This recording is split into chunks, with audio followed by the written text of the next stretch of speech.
बिस्मिल्लाहिर्रहमानिर्रहीम। अस्सलाम वालेकुम नाज़रीन, आप यूट्यूब चैनल देख रहे हैं। मैं इमरान ख़ान हूँ। आजकल एक ख़बर बहुत ज़्यादा फैली हुई है कि कोई फायर वॉल आ रहा है, गवर्नमेंट कुछ ऐसा करने वाली है पाकिस्तान में इंटरनेट के साथ कि लोग अपनी मर्ज़ी से ट्वीट नहीं कर पाएंगे, अपनी मर्ज़ी की वीडियोस को यूट्यूब पे नहीं देख पाएंगे, अपनी मर्ज़ी की फ़ेसबुक के ऊपर पोस्ट नहीं कर पाएंगे और इंस्टाग्राम और दीगर जितनी भी वेबसाइट्स हैं, टिकटॉक वगैरह, वो सारा का सारा कुछ गवर्नमेंट के कंट्रोल में चला जाएगा। यानी इस किस्म की खबरें आ रही हैं। सार्फिन को डराया जा रहा है कि पता नहीं क्या होने वाला है और उनके ऊपर कोई बहुत बड़ा क्रैकडाउन हो जाएगा, कोई बहुत बड़ी परेशानी पैदा हो जाएगी और गवर्नमेंट ने हर चीज़ पे कब्ज़ा कर लेना है और इंटरनेट सारा का सारा गवर्नमेंट के बहुत ज़्यादा कंट्रोल में जाने वाला है।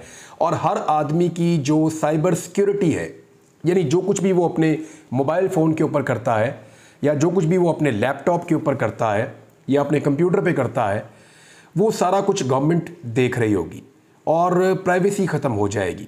कुछ लोगों ने तो यहाँ तक सवालात किए कि हम कोई तस्वीर अपनी अपनी फैमिली वालों को भेजेंगे तो क्या वो भी गवर्नमेंट के पास चली जाएगी और वो वहाँ से निकाल सकते हैं? क्या हमारे टेलीविज़न, हमारे लैपटॉप, हमारे कंप्यूटर्स, हमारे मोबाइल फ़ोन्स वो सारे के सारे हैक हो चुके हैं? क्या हुकूमत या हुकूमती इदारे हमारी हर मूवमेंट को और हर चीज़ को नोट कर रहे हैं? क्या हमारे पास पड़ा हुआ मोबाइल फ़ोन हमारी आवाज़ों को कहीं और पहुंचा रहा है? ये बहुत सारे सवालात हैं जो पूछे जा रहे हैं लगातार और फायरवॉल के बारे में बात की जा रही है। तो मैंने इसके ऊपर बड़ी डिटेल ना सिर्फ रिसर्च की बल्कि बहुत सारे ऐसे एक्सपर्ट्स के साथ बात की जो इसे जानते हैं। यानी मेरे से गलती हो सकती है क्योंकि मैं खुद इसका एक्सपर्ट नहीं हूँ, लेकिन जो मेरी अंडरस्टैंडिंग है, जो हर आम पाकिस्तानी को पता होना चाहिए कि वो खुद कितने ख़तरे में है और ये फायरवॉल एक्चुअली है क्या जो गवर्नमेंट लगा रही है, इसका मकसद क्या है और ये आपके खिलाफ क्या कर सकती है या ये आपके खिलाफ है भी या नहीं है, और एक्चुअली गवर्नमेंट इसके पीछे इतना कुछ, इतना सरमाया और इतनी एफर्ट क्यों ज़ाया कर रही है। तो इस बारे में मैं आपको बताता हूँ, लेकिन सबसे पहले आप इंटरनेट को समझिए। इंटरनेट नाज़रीन कोई ऐसी चीज़ नहीं है जिसमें कोई एनर्जी हो और वो एनर्जी की सूरत में मूव करती हो। ये एक केबल का सिस्टम है, यानी तारों के साथ पूरी दुनिया को जोड़ा हुआ है। इसे कहते हैं इंटरनेट। यानी पूरी दुनिया के अंदर ज़्यादा हिस्से पे पानी है और कम हिस्से के ऊपर ज़मीन है। यानी दुनिया में जो 2/3 हिस्सा है, इससे ज़्यादा वो पानी पर मुश्तमिल है और समंदर हैं बहुत बड़े बड़े। बाकी जो एरिया है वो खुश्की है। तो जितना भी समंदर है वो 7 मुख्तलिफ बड़े आज़मों को जोड़ता है। दुनिया में 7 मुख्तलिफ बड़े आज़म हैं, उनके अंदर मुख्तलिफ मुल्क हैं। जैसे एशिया के अंदर बहुत सारे मुल्क हैं, यूरोप के अंदर बहुत सारे मुल्क हैं, अमेरिका में बहुत सारे मुल्क हैं, अफ्रीका में बहुत सारे मुल्क हैं, अंटार्कटिका है, इस तरह ऑस्ट्रेलिया एक अलग बड़े आज़म है। तो जो अलग अलग बड़े आज़म हैं उनके अंदर अलग अलग मुल्क मौजूद हैं। उन सारे मुल्कों को आपस में जोड़ना है। ये काम शुरू होता है 1980 की दहाई से और फिर केबल बिछाई जाती है मुल्कों के बीच में। यानी अमेरिका के अंदर केबल बिछती है जो पूरे अमेरिका को जोड़ देती है। उसके बाद अमेरिका से केबल निकलती है और समंदर के अंदर अंदर से वो केबल जाती है और वो यूरोप पहुंच जाती है, ऑस्ट्रेलिया पहुंच जाती है, जापान पहुंच जाती है, एशिया में आ जाती है, मिडल ईस्ट में आ जाती है, अफ्रीका में आ जाती है। तो दुनिया इसी तरह एक ग्लोबल विलेज बन जाता है। ये जो ज़मीन का एक गोला है, गोल, इस पूरे गोले पे तारें लिपटी हुई हैं, तारें फैली हुई हैं, एक मुल्क से दूसरे मुल्क में, वहाँ से तीसरे मुल्क में, वहाँ से चौथे मुल्क में और फिर उस मुल्क से दूसरे मुल्क में, फिर एक और मुल्क में। हर मुल्क मुख्तलिफ मुल्कों के साथ कनेक्ट होते होते दुनिया के जो सारे मुल्क हैं जहाँ पे इंटरनेट इस्तेमाल हो रहा है वो सारे एक केबल के साथ जुड़ गए हैं। अब वो केबल बहुत लंबी हो गई है और ये मुख्तलिफ कंपनीज़ हैं, यानी सैकड़ों की तादाद में कंपनियाँ हैं जो इन केबल्स को जोड़ती हैं। टॉप 100 कंपनीज़ का डाटा भी आपको इंटरनेट पे मिल जाता है। मुख्तलिफ कंपनियाँ मुख्तलिफ नामों के साथ इस केबल को जोड़ रही हैं, जिनमें चंद एक के नाम मैं आपको इसलिए बताता हूं ताकि आपको समझने में थोड़ी सी आसानी रहे कि एक्चुअली ये सिस्टम काम कैसे करता है और पाकिस्तान की गवर्नमेंट आपके साथ करने क्या जा रही है। इसमें जो अंजाना कंपनी है, ये 7121 किलोमीटर तक इसकी केबल है जो समंदर में चलती है। 7121 किलोमीटर। ग्रास हुपर नामी एक कंपनी है, बहुत बड़ी कंपनी है, 7191 किलोमीटर तक इसकी केबल चलती है और ये न्यूयॉर्क को बरतानिया से और स्पेन से मिलाती है। ये जो केबल है इस कंपनी की, ये न्यूयॉर्क, अमेरिका का जो न्यूयॉर्क है उसको मिलाती है स्पेन से और बरतानिया से। इसी तरह अटलांटिक क्रॉसिंग 1, ये एक बहुत बड़ी कंपनी है। ये 14,000 किलोमीटर इसकी केबल है, इतनी लंबी केबल इनकी बिछी हुई है। ये जो केबल है ये अमेरिका को मिलाती है बरतानिया के साथ, नेदरलैंड के साथ और जर्मनी के साथ। इसी तरह अपोलो नामी कंपनी है और बेशुमार कंपनियां हैं। पाकिस्तान को दुनिया के साथ जो 8 कंपनियां मिलाती हैं, इसी तरह जैसे दुनिया के अंदर ये इंटरनेट फैल फैल के जा रहा है हर तरफ, तो पाकिस्तान में भी आ रहा है ना। ये केबल जब पाकिस्तान में आएगी फिजिकली तभी तो पाकिस्तान दुनिया के साथ जुड़ेगा। इसी तार के जरिए से पाकिस्तान ने दुनिया के साथ जुड़ना है। तो ये तार पाकिस्तान के अंदर लाने वाली कंपनियां जो हैं वो 8 कंपनियां हैं अब तक। ये जो 8 कंपनियां इसमें SMW3, SMW4, SMW5, IMEWE, AAE1 और TW1 और ओरिएंट एक्सप्रेस और इसके अलावा पीस कंपनी है। ये जो पीस कंपनी है ना, इसकी केबल समंदर के अंदर 15,000 किलोमीटर है। ये इतनी हैवी और इतनी बड़ी कंपनी है और ये एशिया को यूरोप के साथ मिलाती है। इसी तरह जो ओरिएंट एक्सप्रेस है ये पाकिस्तान को मिलाती है UAE के साथ। ज़रा इसकी केबल छोटी है यहाँ पे, लेकिन ये UAE को पाकिस्तान के साथ मिलाती है। और पाकिस्तान में जो इंटरनेट की ये जो कंपनीज़ हैं, जो आलमी कंपनीज़ हैं, जो international internet submarine cable system इसको कहते हैं, जो पूरी दुनिया के अंदर समुद्र के अंदर केबल का एक सिस्टम, सबमरीन कहते हैं ज़ेरे ज़मीन। आपको आबदोज़ जो होती है आपकी एक सबमरीन जिसको आप कहते हैं, वो फाइटर किस्म का एक जहाज़ होता है जो ज़मीन के अंदर अंदर पानी के अंदर अंदर चलता है। तो इसी तरह इसे कहते हैं इंटरनेट सबमरीन केबल सिस्टम। ये बहुत सारे हैं। पाकिस्तान के लिए 8 सिस्टम काम कर रहे हैं, 8 कंपनियां जो पाकिस्तान के लिए काम कर रही हैं। मैंने आपको उनका नाम बताया। ये गवादर में और कराची में लैंड करती हैं सारी कंपनीज, कराची और गवादर में। वहां से पाकिस्तान को पाकिस्तान का इंटरनेट मिल जाता है। अब जब ये खुश्की में पहुंच जाती हैं केबलें, तो उसके बाद फिर ये 2 तरह से पूरे मुल्क के अंदर फैलाई जाती हैं। इंडिया में भी ऐसे ही हुआ, पाकिस्तान में भी ऐसे ही हुआ, अमेरिका में भी ऐसे ही हुआ, दुनिया के हर मुल्क में ऐसे ही हुआ। एक तरीका यह है कि केबल के जरिए फिर केबल को आगे बढ़ाया जाता है, जगह जगह पहुंचाया जाता है। पाकिस्तान में PTCL इसकी अथॉरिटी है, तो वो हर जगह पे वो केबल पहुंचती है। मुख्तलिफ कंपनीज को आगे ऑर्डर दिए जाते हैं। जैसे पाकिस्तान में बहुत सारी कंपनीज हैं, उनके पास कॉन्ट्रैक्ट हैं, तो वो आगे आगे इंटरनेट पहुंचाती हैं। तो 2 तरह से जाता है, एक तो केबल के जरिए से जाता है, दूसरा टावर के जरिए से जाता है। तो ये जो आपका मोबाइल फ़ोन है इसके साथ तो कोई केबल नहीं लगी हुई, तो इसमें इंटरनेट कैसे आ रहा है? यानी मैं तो आपको ये कह रहा हूँ ना कि जो इंटरनेट आपको मिलता है वो तार के जरिए से मिलता है। तो ये तो तार के बगैर इंटरनेट ले रहा है। तो ये तार के बगैर इंटरनेट इसलिए ले रहा है कि ये टावर से ले रहा है।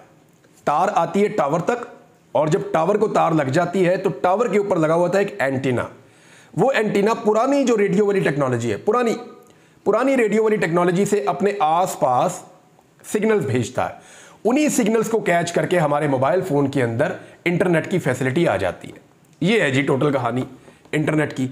अगर आपके टावर अच्छे हैं और उनके ऊपर अच्छा सिस्टम लगा हुआ है, आपके रिसीवर भी अच्छे हैं, तो फिर आप 3G, 4G और 5G तक भी जा सकते हैं। तो जितने अच्छे सिस्टम होंगे टावर्स के, उतनी अच्छी आपकी टेक्नोलॉजी होगी इंटरनेट की। और केबल इंटरनेट इसीलिए कहते हैं वो सबसे बेहतर होता है कि वो डायरेक्टली आ रहा होता है आपके पास, वो किसी टावर के जरिए से नहीं आ रहा होता, और वो सारे मिलके इस्तेमाल नहीं कर रहे होते। उसमें आपके लिए डेडिकेटेड इंटरनेट आप अलग से भी ले सकते हैं, वैसे वो टावर से भी ले सकते हैं। बहरहाल ये है तरीका। पाकिस्तान में 8 कंपनीज इंटरनेट पहुंचाती हैं, वो गवर्नमेंट ऑफ पाकिस्तान को मिल जाता है। PTCL उसकी अथॉरिटी है। अब आ जाए इसको जरा इस तरफ रखते हैं कि पाकिस्तान में इंटरनेट पहुंचा कैसे। ये मैंने आपको बता दिया। इंटरनेशनल जो इंटरनेट है उसके अंदर जो इंटरनेशनली सारी चीज़ें इंटरनेट पे चलती हैं, उनमें फेसबुक, यूट्यूब, टिकटॉक, इंस्टाग्राम और ट्विटर, एक्स, ये सारी साइट्स उसके ऊपर, गूगल, ये सब कुछ उसके ऊपर मौजूद है। अब कुछ मुल्कों के अंदर ये चीज़ें नहीं चलती, कुछ मुल्कों के अंदर ये चीज़ें चलती हैं। तो जिन मुल्कों में ये चीज़ें नहीं चलती वहाँ रोकी कैसे जाती हैं, ये है बड़ा सवाल जो पाकिस्तान करने जा रहा है। तो इसका जवाब है एक फायरवॉल। फायरवॉल का लफ्ज़ कहाँ से बना ये मैं आपको बता देता हूँ। पुराने दौर से ये चीज़ चल रही है कि बिल्डिंग्स के अंदर एक ऐसी दीवार बनाई जाती थी इमारतों के अंदर, जिसको फायरवॉल कहते थे। अगर इमारत के एक हिस्से में आग लग गई है, नॉर्मली जो किचन हैं उनके आसपास और ऐसी एरियाज जहाँ पे आग लगने का खदशा है, उनके आसपास फायरवॉल्स मौजूद होती थी। अगर उस एरिया में आग भड़क उठी है शॉर्ट सर्किट से या किसी और वजह से, तो वो आग बाकी बिल्डिंग में ना चली जाए, तो बीच में एक फायरवॉल होती थी, तो आग को रोकने के लिए। तो इसी कॉन्सेप्ट पे ये जो एक चीज़ है इसका नाम रखा गया फायरवॉल। ये करती क्या है और ये कहाँ कहाँ इस्तेमाल होती है। मेरे पास ये जो एक कंप्यूटर सिस्टम मौजूद है, लैपटॉप, इस लैपटॉप में भी मैं फायरवॉल इंस्टॉल कर सकता हूँ। यानी मैं ऐसे फायरवॉल लगा सकता हूँ कि जो चीज़ें मैं चाहूँगा वो इस इंटरनेट में आएंगी और खुलेंगी इस कंप्यूटर में, और जो चीज़ें मैं नहीं चाहूँगा वो नहीं खुलेंगी।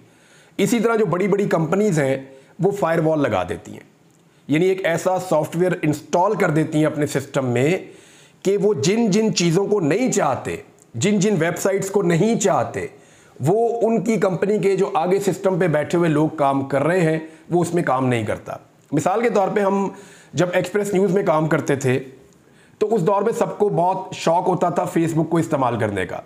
तो इदारे ने यह महसूस किया कि फेसबुक को इस्तेमाल करते करते हम बहुत सारा टाइम ज़ाया कर देते हैं, तो उन्होंने इसे रोकने के लिए जो इदारे का मेन सर्वर था जहां से इंटरनेट इदारे के अंदर दाखिल होता था, उस मेन सर्वर के ऊपर, उस मेन गेट के ऊपर एक फायरवॉल लगा दिया, सॉफ्टवेयर इंस्टॉल कर दिया। अच्छा, अब हम चाह के भी जैसे ही फेसबुक खोलते थे वो खुलता ही नहीं था, यानी वो पीछे से ब्लॉक हो गया था। फिर हम वीडियो गेम्स खेलते थे बाद औक़ात इसके अंदर, तो उन्होंने उसको भी ब्लॉक कर दिया। अब ये ब्लॉक करने का तरीका क्या होता है? हर एक चीज़ का एक आईपी एड्रेस होता है, यानी मैं आपको सिंप्लीफाई करूं तो वो ऐसे है कि जैसे फेसबुक का नाम तो फेसबुक है, लेकिन उसका अपना एक आईपी एड्रेस है जो डिजिट्स के अंदर बनेगा। वो कुछ भी हो सकता है, 12578 डॉट फलां फलां फलां ये करके पूरा वो एक बड़ा लंबा सा वो होता है। क्योंकि उसको हम याद नहीं कर सकते तो फेसबुक याद करना हमारे लिए बड़ा आसान है। इसी तरह यूट्यूब जो है उसका भी अपना एक आईपी है, इसी तरह ट्विटर का भी अपना एक आईपी है। तो हर वेबसाइट का या हर एप्लीकेशन का अपना एक आईपी होता है, और ये बहुत करोड़ों अरबों की तादाद में होते हैं। तो इन आईपीज़ को जब ब्लॉक कर दिया जाता है, मुख्तलिफ तरीकों से ब्लॉक कर सकते हैं, यानी जो इस वक्त फायरवॉल्स के पास जो सहूलतें मौजूद हैं उसमें ज़्यादातर आईपी एड्रेस के ज़रिए से रोका जाता है, ब्लॉक कर देते हैं, या डोमेन के ऊपर ब्लॉक कर देते हैं, या प्रोटोकॉल्स पे, प्रोग्राम्स पे, पोर्ट्स पे भी, और बहुत जदीद कोई हो तो कीवर्ड्स के ऊपर, लेकिन ये ब्लॉक हो जाते हैं। यानी चाइना चाहता है कि उसके मुल्क के अंदर यूट्यूब और फेसबुक ना चले, तो चाइना ने अपने मुल्क के अंदर जो इंटरनेट आ रहा है, जो पूरी दुनिया के साथ जोड़ रहा है चाइना को, उस इंटरनेट के ऊपर एक हार्डवेयर का सिस्टम लगाया बहुत बड़ा, और उसके अंदर सॉफ्टवेयर डाल दिए फायरवॉल वाले। अब जो भी चीज़ें चाइना नहीं चाहता कि चाइना के अंदर दाखिल हों, चाइना की फायरवॉल उसको रोक देती है। ये जो सॉफ्टवेयर की बनी हुई फायरवॉल है वो उसको रोक देती है। तो चाइना के अंदर कानूनी तौर पे जो फायरवॉल है वो फेसबुक को भी रोक देती है, वो यूट्यूब को भी रोक देती है, वो उन तमाम वेबसाइट्स को रोक देती है जिसको वो नहीं चाहते कि वो चाइना के अंदर दाखिल हो। अमेरिका भी ऐसा ही कुछ करता है, उन्होंने वहाँ पे टिकटॉक के लिए प्रॉब्लम क्रिएट की थी। इसी तरह से रशिया भी ये करता है, इसी तरह से ये काम जो है वो कोरिया भी करता है। यानी आप अगर चले जाएं गल्फ़ के ममालिक में, आप चले जाएं सऊदी अरब में, आप चले जाएं यूएई में, तो वहाँ पे आप व्हाट्सएप इस्तेमाल नहीं कर सकते। आप व्हाट्सएप कॉल करते हैं, आपकी होती नहीं, आप कोशिश करते हैं वो कॉल आपकी कनेक्ट ही नहीं होती, क्योंकि उन्होंने अपनी जो फायरवॉल लगाई हुई है उसके ऊपर उन्होंने व्हाट्सएप को ब्लॉक किया हुआ है, तो आप व्हाट्सएप वहाँ पे यूज़ नहीं कर सकते। इसी तरह जो पाकिस्तान ने अपनी फायरवॉल लगाई है, पाकिस्तान किसी वेबसाइट को, किसी साइट को, किसी डोमेन को या किसी भी एप्लीकेशन को या तो रोक सकता है या स्लो कर सकता है, ये कर सकता है। यानी पाकिस्तान अगर चाहे कि यूट्यूब को नहीं दिखाना पाकिस्तान में तो उसको ब्लॉक कर सकता है, फेसबुक को नहीं दिखाना या ट्विटर को नहीं दिखाना तो ब्लॉक कर सकता है। ऑलरेडी ट्विटर आपके यहाँ पे ब्लॉक है। लेकिन अब जो फायरवॉल लग रही है ये तो पाकिस्तान ने पहले भी किया, ट्विटर पाकिस्तान में ब्लॉक है, लोग वीपीएन के ऊपर इस्तेमाल कर रहे हैं। अच्छा, ये ब्लॉकेज होती क्या है पहले आप ये देख लें। मिसाल के तौर पर एक सड़क जा रही है सीधी, उस सड़क के ऊपर आप पुलिस का नाका लगा दें, अब जो भी जाएगा उसमें से गुजर के जाएगा।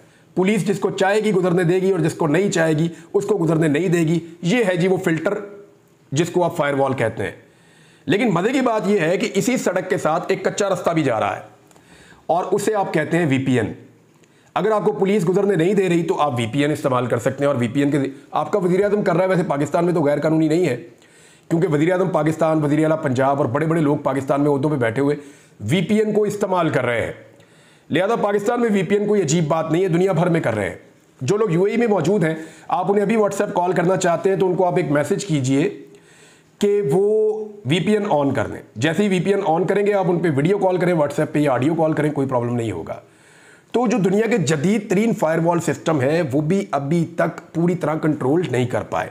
चाइना में लोग तमाम किस्म की चीज़ें इस्तेमाल करते हैं और यूएई में भी करते हैं। दुनिया के तमाम ममालिक में बैठे हुए लोग वीपीएन के ज़रिए से तमाम वेबसाइट्स तक और तमाम चीज़ों तक रसाई हासिल करते हैं।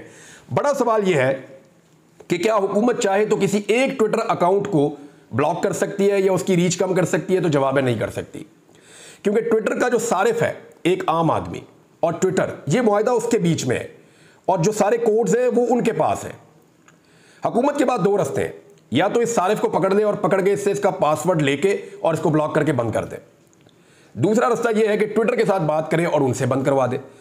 अब उन वेबसाइट्स के या उन बड़ी बड़ी जो कंपनीज हैं उनके अपने लॉज हैं, वो अपने लॉज के जरिए से बंद करते हैं, वैसे बंद नहीं करते। और हुकूमत पाकिस्तान की इतनी वक़्त है नहीं कि वो उनको एक टेलीफोन कॉल करें या उनको एक लेटर लिखें और उसके ऊपर वो बंद करवा दें या उन्हें काबू कर लें। तो जो ये कहा जा रहा है ना कि रीच कम हो जाएगी, कंट्रोल कर लिया जाएगा, ये अथॉरिटी सिर्फ उन कंपनीज के पास है। ये अथॉरिटी हुकूमत के पास नहीं है कि वो रीच कम कर सके आपके ट्विटर की, या वो इमरान खान लिखने के ऊपर आपका अकाउंट ब्लॉक कर दे या बंद कर दे, या वो आपकी रीच कम कर दे, या वो किसी और की रीच कम कर दे। ये सिर्फ उन कंपनीज के और आपके बीच की बात है। हुकूमत सिर्फ एक काम कर सकती है कि उस कंपनी को पाकिस्तान में या तो स्लो कर दे या बंद ही कर दे पक्का पक्का, कि कभी बंद कर दिया कभी चला दिया अपनी मर्जी के मुताबिक। हुकूमत सिर्फ ये कर सकती है। अब ये फायरवॉल इंस्टॉल क्यों की जा रही है, ये है एक बड़ा सवाल। इसके दो बड़े रीजन हैं जो अभी तक समझ आए हैं। फर्दर कोई और चीजें आएंगी तो आपके साथ शेयर करूंगा। एक तो यह है कि पाकिस्तान में बार बार बहुत ज़्यादा हैकिंग के वाक़यात हो रहे हैं। पाकिस्तान की जो सरकारी वेबसाइट्स हैं वो बहुत दफ़ा हैक हुई हैं। तो इन हैकर से बचने के लिए पाकिस्तान को फायरवॉल्स मौजूद होने चाहिए। ये सिस्टम को और इंटरनेट को मज़ीद सिक्योर करते हैं, नंबर एक। नंबर दो चीज़ ये है कि बार बार अच्छे फायरवॉल्स ना होने की वजह से आपको पूरा इंटरनेट बंद करना पड़ जाता है, जिससे आपके बैंकिंग सेक्टर का बहुत ज़्यादा नुकसान हो जाता है और आपकी जो आलमी ट्रेड आपकी चल रही है उसका नुकसान हो जाता है। तो ऐसे में आपके पास अच्छे फायरवॉल हो तो आप पूरा इंटरनेट बंद करने की बजाय अपने मतलूबा मकासद हासिल करने के लिए कुछ साइट्स को या कुछ कंपनीज के जो कंपनीज के जो अकाउंट्स हैं, मिसाल के तौर पे आप ट्विटर को बंद कर दें, यूट्यूब को बंद कर दें फॉर द टाइम बिंग, बाद में आप खोल दें। तो ये एक मैनेजमेंट हो सकती है। तीसरी चीज़ ये है कि आपका आईपी एड्रेस ट्रेस करना। अगर आपका आईपी एड्रेस गवर्नमेंट के पास है तो वो देख सकती है कि आप किस जगह पे इंटरनेट इस्तेमाल कर रहे हैं। हुकूमत के पास एक आम आदमी को ट्रेस करने के दो रास्ते होते हैं पूरी दुनिया में। इंटरनेट के जरिए से जो एजेंसीज हैं या जो आलमी सतह के ऊपर इदारे हैं वो कैसे मुल्जिमान को या ऐसे लोगों को जिनके पीछे वो जा रहे होते हैं उनको ट्रेस करते हैं। ये बहुत सिंपल है।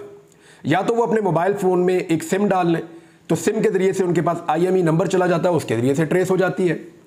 और दूसरी एक चीज़ ये होती है कि आपका आईपी एड्रेस उनको मालूम हो जाए। तो आईपी एड्रेस के जरिए से वो देखते हैं कि ये अब किस एरिया का इंटरनेट इस्तेमाल कर रहा है, किस एरिया में मूव कर रहा है, तो वो आपके मोबाइल फ़ोन के जरिए से या आपके कंप्यूटर के जरिए या लैपटॉप के जरिए से आपके करीब पहुंच सकते हैं।